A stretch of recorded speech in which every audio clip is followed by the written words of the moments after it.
ये है कि 2027 का जो विधानसभा चुनाव होगा वो सपा और भाजपा के लिए लड़ो मरो वाली स्थिति रहेगी। लेकिन एक कमाल अख्तर एक मजबूत चेहरा है समाजवादी पार्टी के लिए मुरादाबाद से, और वो अच्छा नेता भी है और चुनाव लड़ना वो जानता है। रुचि भी रहा, अगर को टिकट मुरादाबाद से लोकसभा का मिला तो उसमें कमाल अख्तर का बहुत बड़ा रोल था, और चुनाव जिताने में भी कमाल अख्तर का बहुत बड़ा रोल था। उत्तर प्रदेश सरकार ने जितना काम कुंदरकी विधानसभा में लगा दिया है, या यूँ कहें कि विकास कार्यों में जितना पैसा कुंदरकी को मिला है, वो शायद मंडल में कुछ परसेंट, मंडल का 40% अगर बात कर लो तो मंडल का 40% आपको कुंदरकी विधानसभा में नजर आएगा। आरएलडी के ही यहाँ मुरादाबाद के प्रभारी मंत्री भी हैं, लिहाजा आरएलडी पूरा दम दिखाएगी ये सीट हासिल करने में, लेकिन ये वक्त बताएगा कि इस बात को मुख्यमंत्री खुद मंच से कह के गए कि जहां भाजपा का विधायक है वहां विकास है, और जहां भाजपा का विधायक नहीं है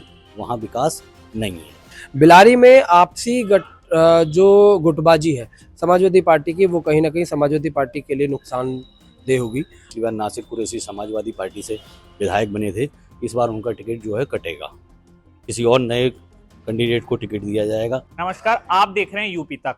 आज हम हैं उत्तर प्रदेश के मुरादाबाद में, जहां पे हम उत्तर प्रदेश के मुरादाबाद में ये जानने हैं कि 2027 विधानसभा चुनाव से पहले आखिर राजनीतिक मूड क्या है। अगर मुरादाबाद विधानसभा की बात करें तो यहाँ पे कुल 6 विधानसभा हैं, जिसमें 2022 के चुनाव की बात करें तो 5 समाजवादी पार्टी के खाते में गई थी और 1 भाजपा के खाते में, जिसके बाद उपचुनाव हुआ और जो कुंदरकी सीट है वो भी भाजपा के खाते में चली गई। तो अभी की स्थिति की बात करें तो 2 सीट भाजपा के खाते में और 4 सीट समाजवादी पार्टी के खाते में। साथ ही साथ अगर हम लोकसभा चुनाव की बात करें तो लोकसभा चुनाव में यहाँ पे समाजवादी पार्टी से सांसद हैं, और इस समय की अगर स्थिति बात करें तो समाजवादी पार्टी पूरी विधानसभा में स्ट्रांगली दिखाई देगी। हमारे संग कुछ वरिष्ठ पत्रकार मौजूद हैं, उनसे जानते हैं कि जो राजनीतिक समीकरण है वो क्या बैठ रहा है 2027 विधानसभा चुनाव से पहले। हमारे संग वरिष्ठ पत्रकार मौजूद हैं जिन्होंने यहाँ से ग्राउंड से रिपोर्ट पिछले चुनावों में भी की है और अभी भी वो मौजूद हैं। जी सुशील जी, आपको क्या लगता है, अगर 6 विधानसभा में शुरू में अगर मुरादाबाद नगर और देहात की बात करें तो क्या समीकरण बैठ रहा है 2027 चुनाव के लिए?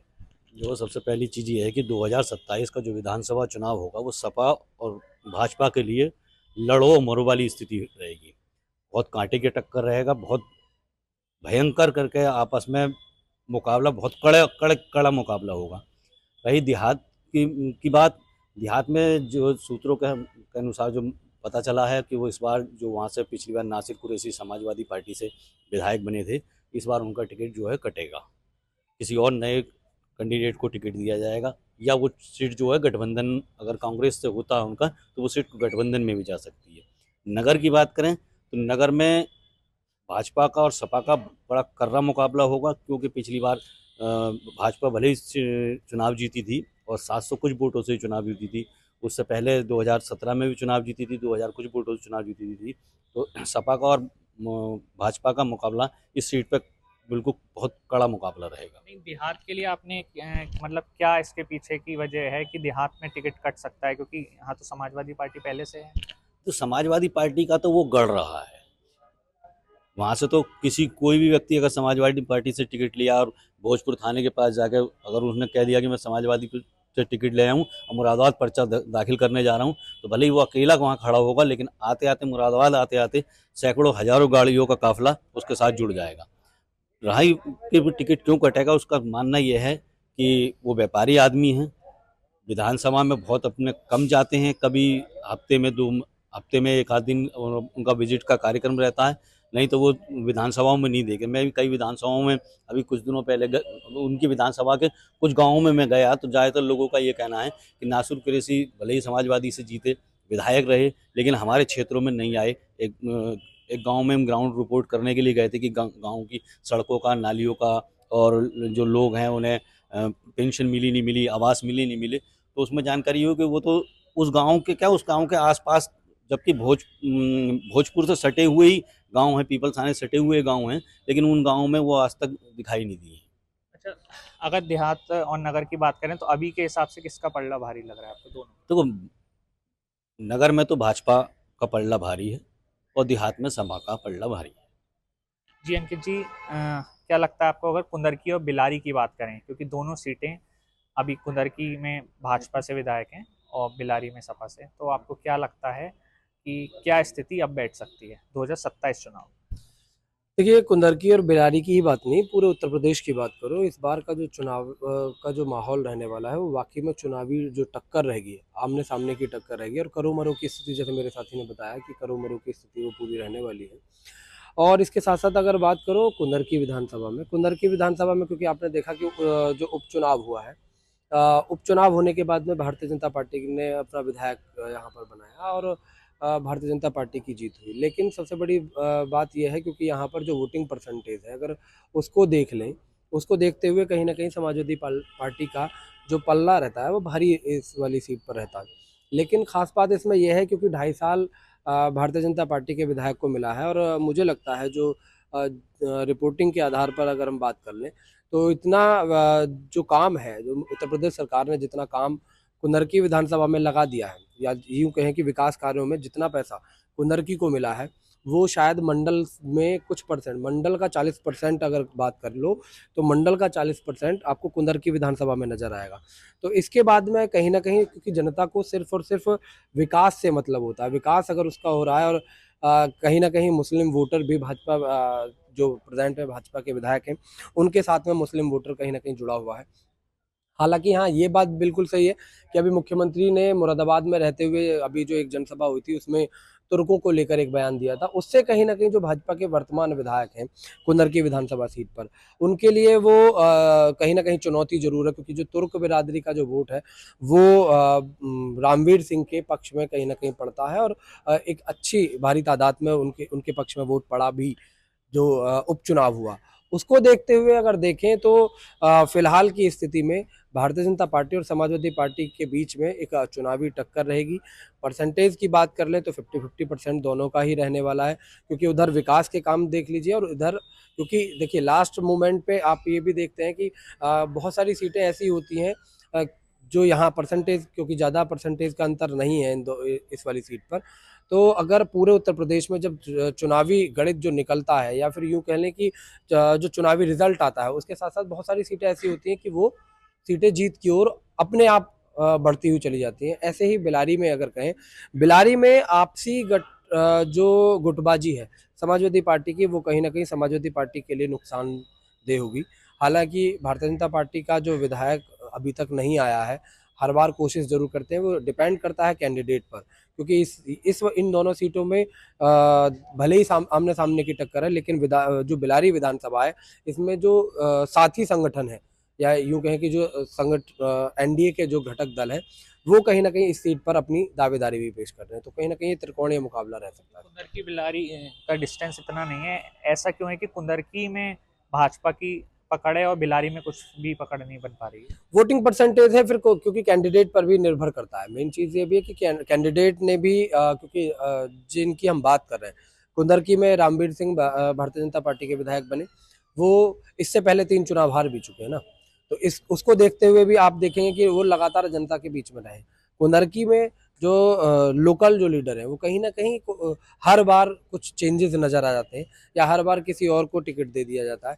तो वो क्योंकि जमीनी स्तर पर अगर जातिगत आंकड़ों के आधार पर भारतीय जनता पार्टी ने अपना कैंडिडेट इस बार उतारा तो ये जरूर हो सकता है कि इस बार भारतीय जनता पार्टी के कैंडिडेट को जीत मिल जाए क्योंकि पिछली बार अगर 22 की बात कर लें, 22 में जो सीट है वो कहीं ना कहीं सांत्वना का भी सीट थी और इसके साथ साथ मोहम्मद फ़हीम वहां से विधायक हैं वर्तमान में। इनसे पहले इनके पिताजी रहे, तो इनके पिताजी का अपना उस क्षेत्र में एक अच्छा दबदबा रहा है और उसी आधार पर ये लगातार जीतते भी चले आए हैं। इसके साथ साथ जो मोहम्मद फ़हीम है वो आज़म खां के भी करीबी कहे जाते हैं। तो दोनों चीज़ों के समीकरणों को देखते हुए जो वोटिंग परसेंटेज है वो मोहम्मद फ़हीम के पक्ष में ज़्यादा पड़ता है और यही वजह रहती है कि लेकिन इस बार मोहम्मद फ़हीम के टिकट को लेकर बहुत सारे असमंजस है। उसको देखते हुए हम आसार हमें लग रहे हैं कि भारतीय जनता पार्टी हो सकता है कि इस बार सीट हासिल कर ले। जैसे कि उन्होंने इमोशनल सीट की बात की, एक ऐसी सीट है ठाकुर द्वारा, वहाँ पे भी ऐसा ही कुछ प्रकरण बन रहा है। तो ठाकुर द्वारा सीट पर आपको क्या लगता है, क्या इस समय समीकरण बैठ रहा है 2027 चुनाव में क्या होगा? जगत जी क्योंकि ठाकुर द्वारा से एक बड़ा ही चेहरा, नामचीन चेहरा रहे हैं, जो कि पूर्व सांसद भी रहे हैं, कुंवर सर्वेश सिंह जी। उनकी डेथ के बाद जहाँ तक मेरी अपनी पर्सनल राय है, भाजपा उन्हीं के परिवार से ये टिकट देगी और सांत्वना के रूप में वो सीट निकालने में सफल भी रहेगी। क्योंकि अभी आरएलडी की यहाँ पे रैली भी हुई थी, तो आपको लगता है कि आरएलडी से टिकट किसी को मिल सकता है? आरएलडी अपनी दावेदारी ठोक सकती है क्योंकि एनडीए के साथ गठबंधन है। एनडीए के घटक दलों में से आरएलडी प्रमुख है। आरएलडी के ही यहाँ मुरादाबाद के प्रभारी मंत्री भी हैं। लिहाजा आरएलडी पूरा दम दिखाएगी ये सीट हासिल करने में, लेकिन ये वक्त बताएगा कितनी सफल रहेगी। फिलहाल अगर मेरी पर्सनल राय है, अगर ये सीट बीजेपी के खाते में जाती है तो बीजेपी को ज़्यादा फायदा मिलेगा। और आरएलडी को जाती है तो ज़्यादा मेहनत करनी पड़ेगी। आरएलडी को अगर इस सीट से आरएलडी का प्रत्याशी रहेगा तो कहीं ना कहीं ये बात मतलब सर्वेश जी के परिवार को नागवार गुजरेगी, क्योंकि यहाँ की जनता सर्वेश जी के परिवार से ज़्यादा जुड़ी हुई है। तो कहीं ना कहीं नुकसान आरएलडी को और एनडीए को उठाना पड़ेगा। जी अविक जी, जो सीट है यहाँ पे काट, उसको क्या लगता है आपको? क्या लगता है काट विधानसभा? क्योंकि इस समय चर्चा में भी आई जब रुचि वीरा और कमाल अख्तर के जब कंट्रोवर्सी हुई, क्या लगता है आपको काट विधानसभा का? क्या देखिए, कांट भी शुरू से जो है क्या कहते हैं समाजवादी का गढ़ रहा है, लेकिन इससे पहले भी क्या कहते हैं भाजपा वहाँ जीत चुकी है। इससे पहले 2017 में जो चुनाव हुए थे तो वह भाजपा से राजेश चुन्नू जो है विधायक रहे। और जिस हिसाब से देखा जा रहा है कि इससे एनडी के जो घटक दल हैं आरएलडी, तो ऐसा भी हो सकता है कि आरएलडी का कोई चेहरा वहाँ से उतारा जाए और काट में जैसे बहुसंख्यक में जाट बिरादरी है तो उससे जो है फायदा मिले भाजपा को, ये भी हो सकता है। अभी की स्थिति क्या है वहाँ पे? क्या लगता है आपको, अगर जातीय समीकरण को दिमाग में रखते हो, अभी की क्या स्थिति बन रही है और इस समय कौन स्ट्रॉन्ग है? देखिए, अभी की जो स्थिति है, जो समीकरण है, जो चीज़ें हैं, उसके हिसाब से अगर देखा जाए तो अभी मौजूदा मौजूदा जो विधायक हैं वो कमाल अख्तर हैं वहाँ से। और वहाँ पर मुस्लिम संख्या भी अच्छी है। तो कुल मिला के अगर देखा जाए तो अभी अभी के जो हालात चल रहे हैं, जो स्थिति है, तो अगर कोई स्ट्रॉन्ग चेहरा वहाँ पर उतारा जाए आगामी दिनों में, आगामी चुनाव में, तो ये हो सकता है कि वहाँ पे कुछ बदलाव देखने को मिल सके। कितना सहमत हैं आप? क्योंकि अभी कंट्रोवर्सी भी होके चुकी है समाजवादी पार्टी के अंदर ही, तो काट विधानसभा में इस पे कितना फर्क पड़ेगा? आपको लगता है कुछ फर्क पड़ेगा? देखिए, कंट्रोवर्सी तो हर पार्टी के अंदर रहती है, लोकल स्तर पे क्या ऊपर स्तर पे भी रहती है। लेकिन एक कमाल अख्तर एक मजबूत चेहरा है समाजवादी पार्टी के लिए मुरादाबाद से, और वो अच्छा नेता भी है और चुनाव लड़ना वो जानता है। रुचि वीरा अगर को टिकट मुरादाबाद से लोकसभा का मिला तो उसमें कमाल अख्तर का बहुत बड़ा रोल था, और चुनाव जिताने में भी कमाल अख्तर का बहुत बड़ा रोल था। उनके पास अपनी एक टीम है जो काम करती है। और अभी जब से विधानसभा चुनाव का ये हुआ कि दिन नज़दीक आ रहे हैं, तब से लेकर कमाल अख्तर लगातार अपनी विधानसभा में लोगों से संपर्क करे हुए हैं और अपने जो भी काम है वो पूरे कर रहे हैं। अच्छा, अगर हम जाने पूरी 6, क्योंकि हमने सबसे बात करी सब विधानसभा में, अगर हम बात करें 6 विधानसभा में से कितनी सीटें किसको जा रही हैं? देखिए, इस बार जैसे कि 6 में से 5 समाजवादी के पास थी, 1 भाजपा ने जीती थी। इस बार एक उपचुनाव में जीती। अगर उपचुनाव को हम हटा दें तो एक भाजपा ने जीत दर्ज की थी। उपचुनाव किस तरीके से जीता गया सबको पता है। इस बार जो है, अगर ठाकुर द्वारा से सर्वेश सिंह के परिवार को अगर टिकट हो जाता है तो जरूर भाजपा के खाते में 1 सीट बढ़ेगी। 4 और 2 का रेशो रहेगा। 4 समाजवादी, 2 भाजपा। 2 भाजपा। आपको क्या लगता है क्या समीकरण बैठेगा 6 सीटों में अगर देखें? देखिए, अगर चुनावी समीकरण की बात कर लो तो ये जो रिजल्ट की बात आप कर रहे हैं, इस वक्त बहुत जल्दबाजी होगी मेरे हिसाब से, क्योंकि अभी भी कैंडिडेट के ऊपर डिपेंड करेगा कि कौन सी सीट आप किस क्षेत्र में जा रही है। जैसे आप समझिए कि कांठ विधानसभा में जब समाजवादी पार्टी ने कमाल अख्तर को उतारा था तो उसके बाद जीत निश्चित हो गई थी। लेकिन उससे पहले, क्योंकि इससे पहले जो समाजवादी पार्टी का जो विधायक था वहाँ पर वो नहीं, जब तक उस कैंडिडेट को टिकट दिया जा रहा था तो समाजवादी पार्टी की जीत थी ही नहीं। लेकिन कमाल अख्तर के आने के तुरंत बाद ही सीट का जो परिणाम था वो बदल गया पूरे तरीके से। ऐसे ही बहुत सारी सीटें ऐसी हैं मुरादाबाद में और भी विधानसभाओं में, अगर मैं बात कर लूँ, ये कैंडिडेट के ऊपर डिपेंड करता है कि सीट कौन सी किस खाते में जा सकती है। हाँ, ये बात ज़रूर है, देहात विधानसभा में भारतीय जनता पार्टी का ज़्यादा वोट नहीं है, जिसकी वजह से भारतीय जनता पार्टी को देहात विधानसभा पे हार का सामना हर बार करना पड़ता है। यदि भारतीय जनता पार्टी अपने किसी घटक दल को देहात विधानसभा की सीट को यदि ऑफर करती है और उसके साथ अगर वो गठजोड़ करने के बाद देहात विधानसभा सीट पर अपना कोई भी प्रत्याशी साथ में अगर ये चुनाव लड़े, तो मैं समझता हूँ कि बहुत सारी चीज़ों में परिणाम बदलने में भारतीय जनता पार्टी अपनी ओर रुख उस हवा को कर सकती है। यही हाल कुनरकी, देखिए कुनरकी में ये जीत पक्का करनी ही होगी। हालांकि जो कैंडिडेट है उसके भी फ्यूचर का सवाल है और जो वर्तमान विधायक है उनकी भी राजनीति इस चुनाव पर टिकी हुई है। यदि वो इस चुनाव में हारते हैं तो कहीं ना कहीं उनका जो करियर है, राजनीतिक करियर है, उस पर पूरे तरीके से बट्टा लग जाएगा। और क्योंकि मुख्यमंत्री भी कह चुके हैं कि इस बार विधानसभा का चुनाव आपको लड़ना ही होगा, तो कहीं ना कहीं चीज़ों को आप तालमेल समझिए। और मैं अपनी तरफ से तो ज़्यादा क्लियर नहीं कहूँगा, लेकिन हाँ 50-50 चांस आप समझ के चलिए। तो जैसा उन्होंने कि कुनरकी सीट इतनी ज्यादा भारी नहीं रहेगी, लेकिन देहात सीट भाजपा के लिए भारी है, तो आपको लगता है कि देहात सीट पर ज्यादा काम करेगी भाजपा? क्योंकि देहात में मुस्लिम बाहुल्य पूरा एरिया है, लिहाजा भाजपा को कड़ी टक्कर यहाँ से मिलेगी। हालांकि विकास के मामले देखा जाए तो देहात में भी पूरे महानगर, पूरे मंडल में विकास हुआ है और इतना विकास शायद ही किसी अन्य सरकार में हुआ हो, लेकिन फिर भी विकास पे कहीं ना कहीं जातिगत राजनीति भारी पड़ती नजर आई। एक आखिरी सवाल आपसे करेंगे कि मुरादाबाद की ऐसी कौन सी विधानसभा है जहाँ पे सबसे कम विकास हुआ हो और चेंज की नीड हो आपके साथ? देखिए, इस बात को मुख्यमंत्री खुद मंच से कह के गए कि जहां भाजपा का विधायक है वहां विकास है और जहां भाजपा का विधायक नहीं है वहां विकास नहीं है। यानी कि उनका कहना था कि अगर विकास चाहिए तो अगली बार भी भाजपा का विधायक उन विधानसभाओं में से चुन के भेजें जहाँ पे समाजवादी की थी। तो वो अपने मुंह से कह के गए हैं कि जहाँ पे भाजपा का विधायक नहीं है, सपा का है, वहाँ विकास नहीं हुआ है। हल्का थोड़ा बहुत योजनाएं आती हैं, मुख्यमंत्री और विधायक अपनी निधि से लाते हैं, या फिर कोई ज़रूरत की चीज़ होती है तो मुख्यमंत्री भी वो ठीक है भी इस क्षेत्र में विकास किया जाए। तो जाहिर सी बात है, खुद ही मुख्यमंत्री ने अपने आप बता रखा, तो इसमें मैं क्या बताऊँ।